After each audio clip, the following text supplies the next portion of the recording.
Here with head coach Todd McGuinness and Mitch Prendergast after the team's loss in the round of 32 to Wisconsin Whitewater. Coach, we'll start with you. Just your thoughts on today's game. Yeah, they did a good job. They're very physical. Some of the stuff that I don't want to complain about. I'm not going to complain about the officials, but there's stuff that called normally that wasn't called tonight. There were a few elbows. I think we had 3 guys with bloody noses. So I'd like to, we'll review the film, check that out. But I give them credit. They did a great job, well coached. Physical.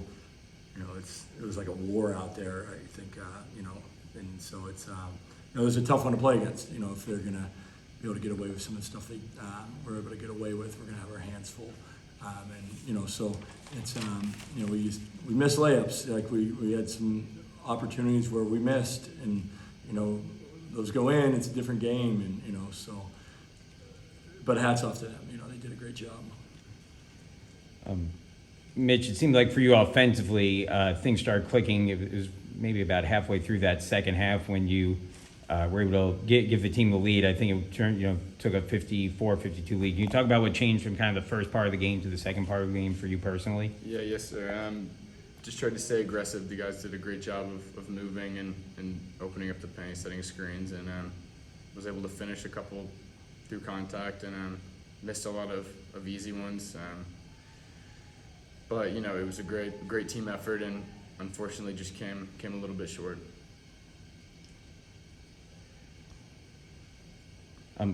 Coach, we've had conversations personally. You talked about how much you've enjoyed coaching this team in particular, how fun this season has been. I know it's quick to reflect on it, but can you talk a little bit about what this season has meant to you, personally as a coach? Yeah, it's you can't ask for a better group of guys. It's just fun, and there was never one of those days where it was like, oh man, I got to go to practice or I got to go do this. It was never a day like that, and you don't want it to end. You just have kids that really like basketball, and like our guys are, they'll remember these games, but they're going to be like our alumni doing wonderful things for the rest of their lives. If there's 1 or 2 guys on this team that will know that will be millionaires. It's just what the case degree does, and when they go and they'll come back and enjoy. Hopefully we can keep this running, but just a joy to be around these guys on a daily basis, and you're gonna miss it. Like Monday I'm not gonna know what to do with myself, and it's just great group of guys, and when you coach guys like this that care and respect the game and work their tails off, it's an easy group, and you don't get groups like that too often, and when you do get one, you got to enjoy it. And it was probably one of my favorite seasons I've ever coached, and I've been doing it for a while now.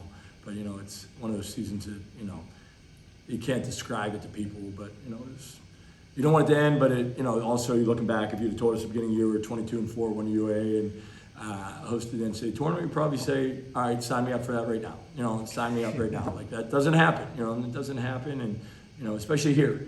And you look out there and the school spirit, the people that are out there, like we used to play games with 5 people in the stands. I looked down with an hour to go before the game, and that was like crowds when I first got here. That's what they look like. And that was before the game an hour. And so it's just,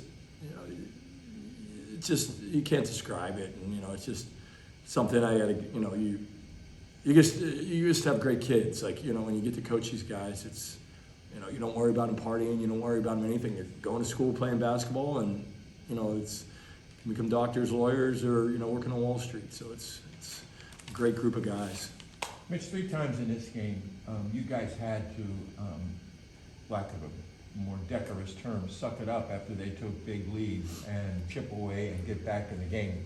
Last 3 minutes of the first half, and then twice in the second half. A lot of teams could climb the mountain once and twice, but maybe not 3 times. Sure. What allowed you and your teammates to not get deflated and to keep fighting literally until that last sequence with 4 seconds remaining? Yeah, I think it just shows how tough and a close-knit team we are. We always have that fight till the end mentality, and we have this entire year. We did last year, and we have an older group. And so I think just with the older leadership and that mentality of until the whistle blows at the end of the game, it's not over. So we knew we could hit some shots, and we didn't want our season to end, so we were going to do everything that we could to prevent that.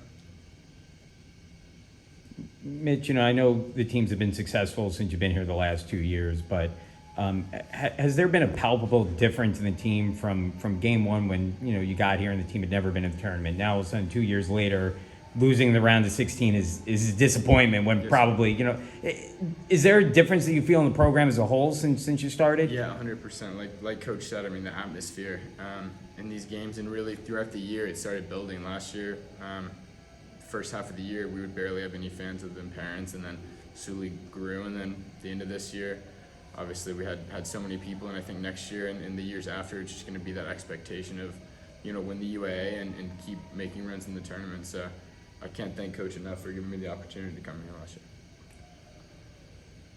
Any other questions? No. Thank you guys, appreciate it. Congrats on a great season.